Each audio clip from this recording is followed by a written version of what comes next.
අද මේ ලංකාවේ මේ තා විශේෂ කාරණයක් තියෙනවා මේ මාධ්‍යවල මතුවෙලා විශේෂයෙන් රංග දිසානායක මහත්මයා ඒ කියන්නේ අල්ලස් කොමිසමේ සභාපති විනිසුරුතුමා මම හිතන්නේ ඔහුගේ පත්වීම අභියෝගයකට ලක් කරලා තියෙනවා විශාල පිරිසක් විසින් ජනතා විමුක්තිපුරේ හිටපු ප්‍රබල නායකයෙක් වුණු විශේෂයෙන්ම මම හිතන්නේ ටිල්වින් සිල්වා මැතිතුමාටත් වඩා ටිල්වින් සිල්වා මැතිතුමා 1994 කලින් කාලවකවානුවේ සිරගත වෙලා ඉන්නකොට පක්ෂයේ ගොඩනැගීමට විශාල කාර්යභාරයක් කරපු කීප දෙනෙක් හිටියා. මම හිතන්නේ කමල් කියලා සහෝදරයෙක්, ඒ වගේම ඔය නන්දන ගුණතිලක මැතිතුමා ඒ කාලවකවානුවේ පක්ෂයේ ගොඩනගලා 1994 තිබුණු මහමැතිවරණයට තරඟ කරලා හම්බන්තොට දිස්ත්‍රික්කයේ නියෝජනය කරමින් පළවෙනි මන්ත්‍රීවරයා බිහි කිරීමට විශාල කැපකිරීමක් කරපු නායකයෙක්. පසු කාලෙම ඔහු දේශපාලනිකව ජනතා විමුක්තියෙන් වෙන් වෙලා ගියා. ඔහු ඉතාමත්ම බරපතල හෙළිදරව්වක් මේ පහුගිය දවස්වල කරනු ලැබුවා. ඒ තමයි අල්ලස් කොමිසමේ අධ්‍යක්ෂ ජනරාල්තුමා රංග දිසානායක මැතිතුමා ජනතා විමුක්ති පෙරමුණේ නීති අංශයේ හිටපු සමාජිකයෙක්. ඔහු සතුව ඔහුගේ අත්සන සහිත පැමිණීමේ ලේඛන දෙනවා. මේක ටිකක් බරපතල කාරණයක්. ඇයි මේක බරපතල වෙන්නේ? ලංකාවේ මේක ඇත්තටම බරපතල වෙන්නේ එක කාරණයක් නිසා විතරයි. දැන් ඇත්තටම කියනවා නම් මේක ඇත්තට බරපතල කාරණයක් නෙවෙයි. මේ ඇක්ට් එකේ තියෙනවා 2023 සම්මත කරනු ලැබූ මේ දූෂණ විරෝධී පනත ඇන්ටි කරප්ෂන් ඇක්ට් නම්බර් 9 කියන එක. මේක කියන්නේ දූෂණ විරෝධී පනත අංක 9 දූෂණ විරෝධී පනත 2023 කියන පනතේ 19.2 වගන්තියේ තියෙනවා මෙවැනි පත්වීමක් කරනකොට මේ පාක්ෂික සමාජිකයෙක් මැතිවරණ ඉදිරිපත් වෙච්ච පාක්ෂික සමාජිකයෙක් වන කෙනෙක්ව නම් කරන්න බෑ කියලා. එතකොට නම් කරන්න බෑ. ඔහු පත්වන අධ්‍යක්ෂ ජනරාල්වරයා කියන්න ඕන දියුරුම් පෙත්සමක් මගින් මම මෙහිම කෙනෙක් මේ වගේ දෙයකට සම්බන්ධ නැහැ කියලා. දැන් මම මට මේ පිළිබඳ හිම නීතිමය තත්ත්වයටම මේ අවබෝධයක් නැහැ. මම නීතිඥයෙක් නෙවෙයි. මට නීති උපාධියක් තියෙනවා අවුරුදු 4ක කැනඩාවේ. නමුත් මම නීතිඥයෙක් නෙවෙයි. නමුත් මට තියෙන අවබෝධය අනුව මෙතන මෙන්න මේක විතරයි ගැටලුව. කියන්නේ අර පනති සඳහන් කරලා තියෙනවා මේක වැරදි. එහෙම කෙනෙක් පත් කරන්න බෑ කියලා. එතකොට ඒ වැරද්ද තියෙනවා. මම දන්නේ ඒක කොහොමද බලන්නේ. නමුත් මේ රංග දිසානායක කියන අධ්‍යක්ෂකවරයා මීට කලින් ඔහු ජජ් කෙනෙක්. ඔහු මහා අධිකරණ වශයෙන් කටයුතු කරපු කෙනෙක්. ඔහුට ඒ කාලය තුල ඔහුගේ ක්‍රියාකාරකම් පිළිබඳ හොඳ මතයක් රටේ තියෙනවා. ඔහු කවුරුත් එක හුඟක් අය ඔහු ගැන ප්‍රශංසාත්මකව තමයි ඔහුගේ ඒ දුර කාලය. ඒ කියන්නේ ඔහු ජජ් කෙනෙක් විදිහට කටයුතු කරනකොට කටයුතු කරපු කාලය පිළිබඳ කතාව තියෙනවා. නමුත් මේ පත් කිරීමේදී ඇත්තටම ගැටලුවක්, නීතිමය ගැටලුවක් තියෙනවයි කියලා බැලුමට පේනවා. නමුත් ඔහු පරිණත නීතිඥයෙක්, කාලයක් ජජ් කෙනෙක් විදිහට වැඩ කරපු කෙනෙක්. ඔහුට මේ අනපනත් පිළිබඳ හසල දැනුමක් තියෙන කෙනෙක්. මම දන්නේ නැහැ ඉතින් එහෙම වරදක් කරලා තියෙනවද කියලා.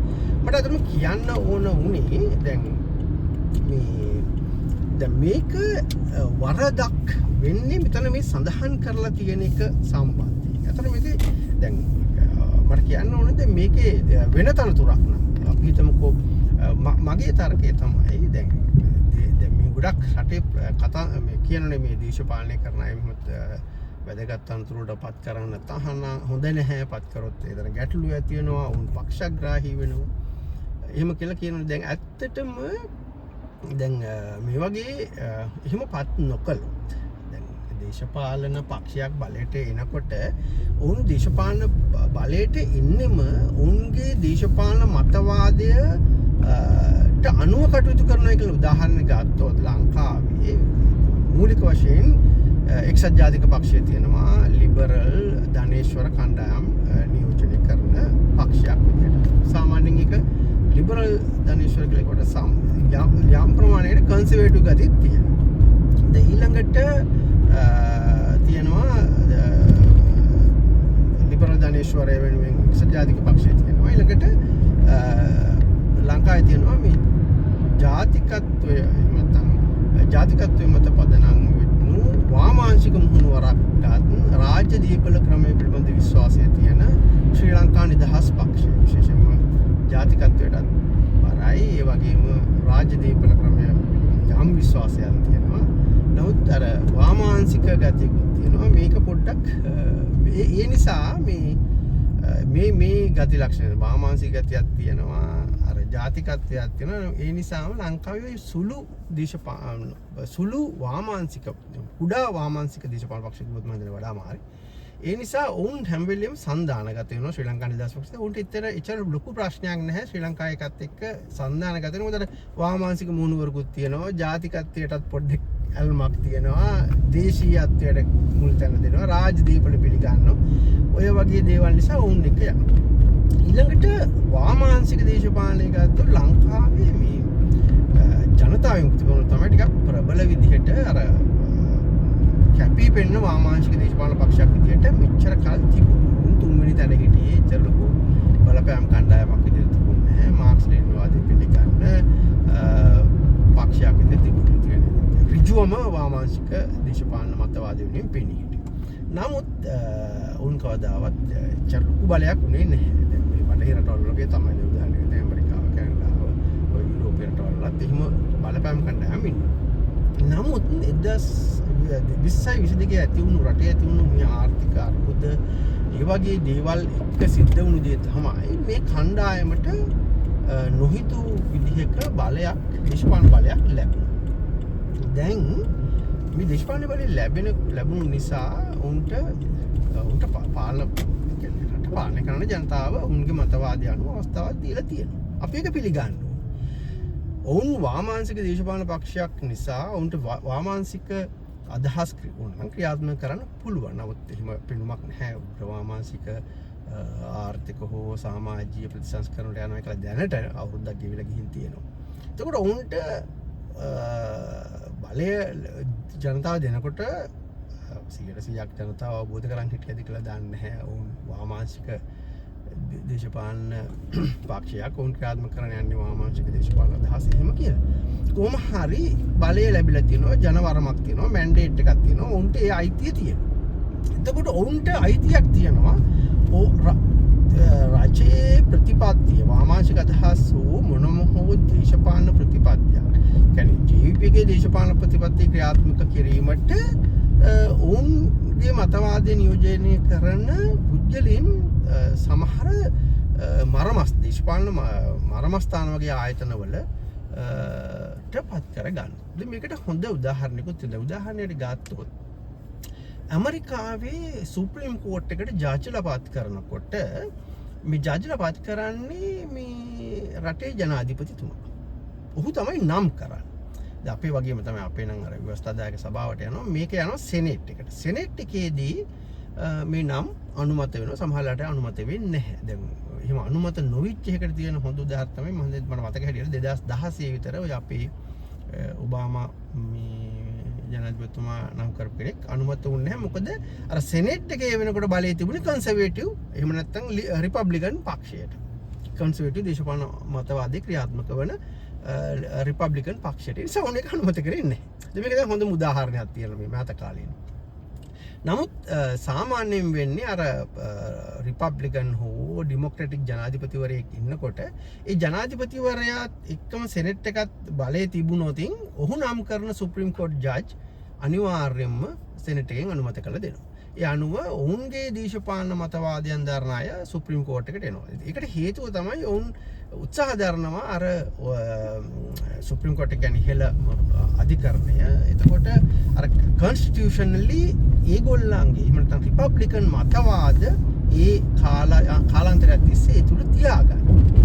ඒ තුල තියාගන්න ඒ අනුව කටයුතු කරන්න ඒ දැන් ස්පෙෂලි ඔය ගන් ඇමරිකානු තියෙන ලොකු ප්‍රශ්න දේපල ප්‍රශ්න එතනින් ගියාම ඔය ගන් කොන්ට්‍රෝල් ලෝස් එතනින් ගියාම ඔය ඒ වගේ ආර්ථික ඔය බදු ක්‍රම ඒ වගේ දේවල් වලදී රිපබ්ලිකන් මතය එහෙම නැත්නම් කන්සර්වේටිව් මතය නියෝජනය කරන්න ඒවට අවශ්‍ය කරන සහයෝගය ලබා ගන්න පුළුවන් කියන මතය නිසා තමයි පාත් කරන්නේ. දැන් ඩෙමොක්‍රැටික් ජජ් කෙනෙක් පාත් කරාම අර ඔවුන් හිතනවා කන්සර්වේටිව් එකට against අර සුප්‍රීම කෝට් එකේදී තීන්දුව දෙනකොට ඔවුන් වැඩිපුර බරක් දාවිය කියලා මේ මානව කියන්නේ ඉන්ඩිවිජුවල් ලිබරලිසම් ඔය කියන්නේ මානව පුජ්‍යල නිදහස පිළිබඳ ටැක්ස් ලෝස් පිළිබඳ ඒ වගේ දේවල් වලදී අර ඒ ඩෙමොක්‍රැටික් අදහස් වලට සහයෝගය දීලා.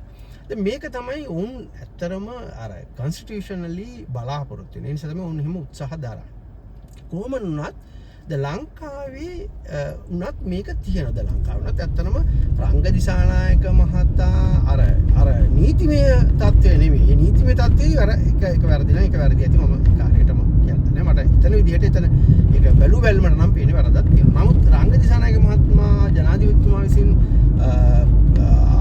කොමසාරිස් විදිහට පත් කිරීමේ කිසිදු වරදක් නම් කිරීමේ හෝ පත් කිරීමේ වරදක් මම දකින්නේ නැහැ. මොකද මේ ජනාධිපතිවරයාට මැන්ඩේට් එකක් තියෙනවා ජනතාව දීලා ඒ ජනතාව තිබුණේ දේශපාලන මතය දරන අය ඒ ඉහළ තනතුරට පත් කරලා ඒ ජනතාව බලාපොරොත්තු වෙන ඒ දේශපාලන එක බලාපොරොත්තුවක් තියෙන හින්දා ඒගොල්ලෝ එකට අවස්ථාව දුන්නේ මේ වැඩේ හරියට කරයි කියන. එතකොට මේ වැඩේ කරන්න අවශ්‍ය කෙනාව පත් කර ගැනීමේ අයිතියක් ජනාධිපතිවරයාටත් ඒ පත් වෙන අයටත් තියෙනවා. දැන් මොකද ඕනම දේශපාලන පක්ෂයක් බලයට පත් වුණාම ඔවුන්ගේ ඒ මතයේ තියෙන අය ඒ තැන්වල ඉන්න ඕනේ. නැත්නම් ඒ සමහර ආයතන මට පෞද්ගලික අත්දැකීම් නේ ඒක ක්‍රියාත්මක කරන්න බෑ. ඔවුන් එතන උදාහරණ ගන්න එක්සත් ජාතික පක්ෂ ආණ්ඩුවක් තියෙන වෙලාවේදී උග්‍ර වාමාංශිකයෙක් හිටියොත් මුදල් අමාත්‍යාංශ ලේකම්වරයා විදියට හෝ මොකක් හරි තීරණාත්මක තීන්දුව ගන්න තැනක ඉතාමත්ම අපහසු වෙනවා මේ අර එක්සත් ජාතික පක්ෂ මතවාදයන් ක්‍රියාත්මක කරන මොකද අර පුජ්‍යලා අර ඒවා අවශ්‍ය නම් ඔහුට ඒවා පස්සට අදින්න පුළුවන්. ඒ තීරණාත්මක රජය ආයතන වල හිටියොත් මම හිතන්නේ මේක 1977 බලයට පත් වුණු ජේ.ආර්. ජයවර්ධන ජනාධිපතිතුමා හොඳටම තේරුම් ගත්තා. ඔහු අර මේ ව්‍යවස්ථාව වෙනස් කරනකොට ඔය කලින් අපේ රටේ තිබුණු පර්මනන්ට් සෙක්‍රටරිස් කියන්නේ ස්ථිර ලේකම් කියන අමාත්‍යාංශයකට හිටපු ස්ථිර ලේකම් කියන තනතුර අවශ්‍ය කරලා ඔය ලේකම්වරු පත් කරන එක ජනාධිපතිවරයාගේ අභිමතය පරිදි ඔහුගේ කැමැත්තට සිදුවන දෙයක් බවට පත් කරා.